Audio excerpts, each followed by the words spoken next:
Bismillahirrahmanirrahim. Assalamualaikum warahmatullahi wabarakatuh dan selamat sejahtera. Pertama, alhamdulillah, syukur kepada Allah Subhanahu wa taala kerana pada hari ini kita berpeluang untuk bersama-sama membuat persediaan untuk pembukaan sekolah yang akan bermula pada 4 bulan April yang akan datang. Jadi saya bagi pihak sekolah mengalu-alukan kehadiran pelajar-pelajar dari tingkatan 1 hingga ke tingkatan 6 yang akan mula mendaftar semula sebagai sekolah secara bersemuka pada 4 bulan April. Juga saya ingin mengambil peluang ini untuk mengucapkan selamat datang terutamanya pelajar tingkatan 1 yang mungkin kali pertama menjejakkan kaki ke SMK Khairjohari, dan tahniah kepada pelajar-pelajar dari aliran KRK dan KAA yang telah terpilih untuk belajar di SMK Khairjohari. Dalam perjumpaan kita pada hari ini, saya ingin mengambil peluang untuk menyampaikan beberapa perkara sebagai makluman dan persediaan kita bersama untuk memudahkan pelajar-pelajar, terutamanya pelajar baru yang akan hadir ke sekolah mulai 4 hari bulan April yang akan datang. Yang pertama, saya akan menjelaskan kepada semua pelajar bahawa tentang SOP untuk berada dalam kawasan sekolah. Untuk makluman para pelajar, kita mempunyai SOP yang telah ditetapkan, iaitu SOP datang ke sekolah pada waktu pagi, SOP ketika berada di kantin, SOP ketika pelajar bergerak ke surau, SOP ketika pelajar menggunakan bilik tandas ataupun bilik khas, dan SOP kita ketika pelajar bergerak keluar daripada kawasan sekolah atau penyurian sekolah. Untuk SOP datang sekolah, saya ingin mengingatkan pada para pelajar, pertama, pastikan anda menggunakan pelitup separuh muka ataupun mask ketika memasuki kawasan sekolah. Kerana ini adalah penting sebab sepanjang tempoh PDPR yang berlaku sebelum ini dan cuti yang baru selesai, kita tidak pasti di manakah pelajar-pelajar ini berada pada masa ini.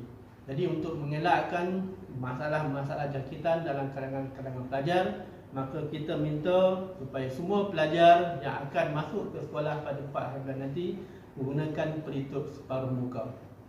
Yang kedua, saya mengingatkan pelajar supaya datang awal untuk mengelakkan kesesakan di pintu utama, kerana pada hari itu semua pelajar akan memasuki sekolah seperti biasa. Ini bermakna lebih kurang 1,300 orang pelajar akan memasuki sekolah. Oleh itu, ini mungkin akan menyebabkan kesesakan di pintu utama. Untuk mengelakkan masalah tersebut, saya menasihatkan pelajar supaya datang awal, dan kepada para waris, saya menasihatkan supaya tidak menunggu di hadapan pintu utama. Ini bermakna apabila sahaja waris menurunkan anak-anak mereka di hadapan pintu utama, diminta beredar segera bagi membolehkan ruang tersebut digunakan oleh waris lain untuk menurunkan anak-anak mereka. Bagi pelajar tingkatan 1 yang mungkin 4 hari bulan adalah hari pertama persekolahan, jadi para waris diminta untuk tidak berada dalam kawasan sekolah. Pelajar-pelajar tingkatan 1 akan turun di pintu yang disediakan, iaitu pintu C, dan selepas itu pelajar tingkatan 1 ini akan dilayan oleh pengawas-pengawas yang telah ditugaskan dan guru-guru bertugas yang telah ditetapkan. Oleh itu, saya berpendapat waris tidak perlu menunggu di hadapan pintu utama ataupun tidak perlu masuk ke dalam kawasan sekolah. Hanya meninggalkan atau menurunkan anak di pintu utama, dan selepas itu mereka akan bergerak mengikut laluan yang telah ditetapkan. Dan di sepanjang laluan tersebut terdapat pengawal-pengawal dan guru-guru bertugas yang akan membantu pelajar-pelajar tersebut bergerak ke kelas masing-masing.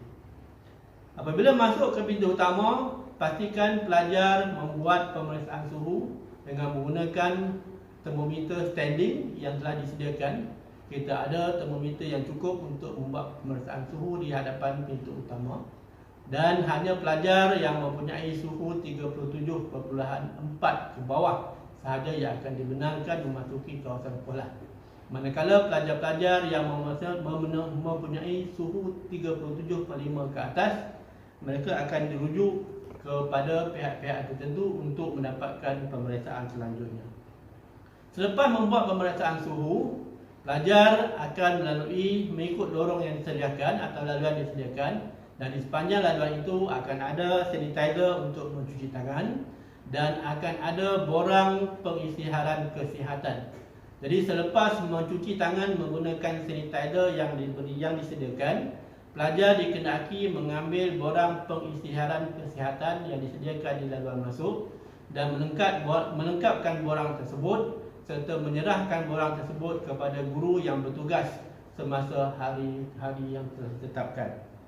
Pelajar-pelajar diingatkan supaya bersikap jujur ketika membuat laporan dalam borang pemeriksaan kesihatan, kerana maklumat-maklumat yang terdapat di dalam borang itu adalah sangat penting untuk membolehkan pihak sekolah membuat tindakan-tindakan seterusnya.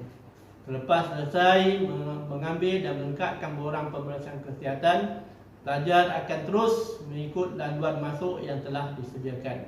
Di sepanjang laluan tersebut ada 3 susur keluar yang telah kita sediakan, iaitu yang pertama susur keluar untuk pelajar tingkatan 6, yang kedua susur keluar untuk murid-murid yang belajar di blok baru, iaitu blok tingkatan 4 dan tingkatan 5, dan yang ketiga susur keluar untuk pelajar-pelajar di blok bata merah dan blok hijau kuning, iaitu untuk pelajar-pelajar tingkatan 1, tingkatan 2, tingkatan 3. Label-label pergerakan susur keluar disediakan di sepanjang laluan. Jadi pelajar yang masuk diminta melihat ataupun memerhatikan label-label yang disediakan dan pastikan pelajar mengikut laluan yang betul. Kerana sekiranya pelajar mengikut laluan yang salah, ini akan menyebabkan gangguan kepada pergerakan-pergerakan pelajar yang lain. Oleh itu, pastikan pelajar-pelajar mengikut susur laluan yang telah disediakan. Sekiranya pelajar menghadapi masalah, bolehlah rujuk kepada pengawal-pengawal bertugas yang telah ditetapkan di sepanjang laluan masuk tersebut. Selepas melalui laluan-laluan yang betul, pelajar akan terus bergerak ke kelas masing-masing. Dan apabila sampai di kelas, pastikan pelajar merekodkan atau mencatatkan suhu badan masing-masing yang telah diperoleh di pintu masuk utama tadi. Pastikan ini dilakukan pada setiap pagi, setiap hari waktu persekolahan. Ini adalah penting untuk kita membolehkan menyimpan rekod suhu badan pelajar untuk keperluan-keperluan semasa atau keperluan-keperluan pada masa akan datang. Selepas pelajar merekodkan suhu badan di dalam buku yang disediakan di bilik darjah masing-masing, sekali lagi di dalam bilik darjah disediakan pencuci tangan, sanitizer dan keperluan-keperluan khas untuk memastikan pelajar terhindar daripada COVID-19. Oleh itu, apabila sampai dalam bilik darjah, pastikan pelajar menggunakan kemudahan-kemudahan yang telah disediakan. Selepas selesai itu, pelajar akan duduk di dalam bilik darjah seperti biasa menunggu untuk memulakan PDP pertama pada waktu yang telah ditetapkan, itu pada pukul 7.40 pagi. Pelajar-pelajar dilarang berkeliaran di dalam kawasan sekolah sementara menunggu waktu PDP bermula, kerana dalam SOP COVID-19 ini kita amat mengambil kira keselamatan dan kesihatan pelajar. Jadi pelajar bolehlah menggunakan ruang masa yang ada untuk membuat ulang kaji ataupun menyediakan tugasan-tugasan yang mungkin belum diselesaikan atau menyemak semula tugasan-tugasan yang diberi oleh guru. Dan PDP pertama akan bermula pada jam 7.40. Untuk waktu rehat, makanan akan disediakan secara tempahan awal. Pelajar tidak akan makan di kantin seperti sebelum-sebelum ini. Oleh itu, pelajar perlu membuat tempahan makanan menggunakan borang yang telah disediakan. Untuk hari pertama, iaitu pada 4 hari bulan, tempahan makanan akan dibuat pada jam 8.20 pagi melalui guru tingkatan yang berada di dalam kelas masing-masing pada waktu berkenaan. Jadi pelajar-pelajar bolehlah membuat tempahan makanan mengikut menu-menu yang telah disediakan. Untuk makluman para pelajar dan para waris, kita menyediakan menu yang berlainan mengikut hari-hari yang hari persekolahan. Oleh itu pelajar boleh memilih menu-menu yang sesuai untuk mereka dan kita akan menghantar tempahan itu kepada pihak pengurusan kantin dan pihak pengurusan kantin akan menyediakan makanan mengikut tempahan.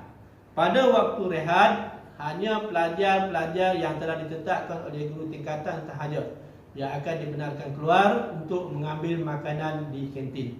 Manakala pelajar-pelajar lain akan kekal di bilik darjah di tempat masing-masing menunggu rakan mereka yang ditugaskan untuk mengambil makanan di kantin. Apabila makanan tiba di bilik darjah, pelajar diminta makan di tempat masing-masing dan selepas makan diminta kerjasama daripada para pelajar untuk memastikan bekas makanan itu dimasukkan ke dalam tong sampah yang disediakan. Saya ingin memohon kerjasama daripada para pelajar supaya tidak meletakkan bekas makanan tersebut di dalam meja, kerana apabila ditinggalkan di dalam meja pada waktu petang, kemungkinan akan ada masalah-masalah seperti kucing, tupai dan seterusnya yang mungkin berkeliaran pada waktu petang, terutamanya bangunan-bangunan yang terletak di blok bata merah dan blok hijau kuning. Pada waktu-waktu tertentu sekiranya pelajar perlu ke bilik-bilik yang ditetapkan, bilik-bilik khas, maka pergerakan haruslah dilakukan secara teratur dan mengikut mematuhi penjarakan fizikal. Di setiap bilik-bilik khas, pihak sekolah telah menyediakan tanda-tanda penjarakan fizikal. Jadi pastikan pelajar mematuhi tanda-tanda penjarakan fizikal tersebut. Sekiranya pelajar ingin bergerak ke tandas, di tandas-tandas sudah disediakan di pintu utama ada 4 atau 5 kad untuk kegunaan pelajar. Jadi apabila pelajar hendak masuk ke dalam tandas, pelajar akan mengambil kad tersebut yang menandakan bahawa pada masa itu ada pelajar di dalam tandas. Kita menyediakan kad mengikut pintu tandas yang terdapat di kawasan tersebut. Sekiranya di dalam tandas itu ada 4 pintu, maka kita akan menyediakan 4 kad. Jadi pelajar akan mengambil kad tersebut sebelum masuk, dan apabila selesai urusan di dalam tandas, pelajar akan keluar dan menggantungkan semula kad tersebut di pintu yang telah disediakan. Ini membolehkan pihak sekolah mengawal pelajar yang berada dalam tandas pada satu-satu masa, bagi membolehkan ciri-ciri keselamatan dapat dilaksanakan juga di dalam kawasan-kawasan tandas. Pada waktu balik, kita telah menyusun jadual penggiliran balik mengikut masa-masa yang telah ditetapkan. Pada tahun ini kita membuat jadual penggiliran sebanyak 2 kali, iaitu pada jam 1.30 tengah hari satu kumpulan pelajar dan pada jam 2.10 tengah hari pada satu kumpulan pelajar. Hanya ada beberapa kelas sahaja yang akan balik selepas 2.10, terutamanya bagi pelajar-pelajar yang mengambil mata pelajaran Al-Quran, Sunnah dan Syariah. Untuk penyuraian waktu balik, kita menyediakan 2 pintu keluar, iaitu pintu utama, iaitu di pintu C, pintu pelajar masuk tadi, dan juga di pintu laluan di pintu I, iaitu pintu yang berhampiran dengan blok hijau kuning. Jadi pelajar akan digerakkan mengikut pintu-pintu itu mengikut kedudukan kelas masing-masing. Jadi pohon pelajar untuk patuhi laluan pergerakan keluar, dan pastikan juga pelajar memaklumkan kepada waris di mana pintu keluar masing-masing supaya memudahkan pelajar-pelajar ataupun waris untuk mengambil pelajar-pelajar pada waktu selepas tamat waktu persekolahan. Pihak sekolah juga menyediakan ruang menunggu di hadapan pintu C, iaitu pintu masuk, bagi membolehkan pelajar-pelajar yang mungkin menunggu waris yang tidak hadir lagi ketika mereka datang ketika mereka keluar di pintu berkenaan. Jadi kita menyediakan ruang, walaupun ruang itu ada tetapi amat terhad.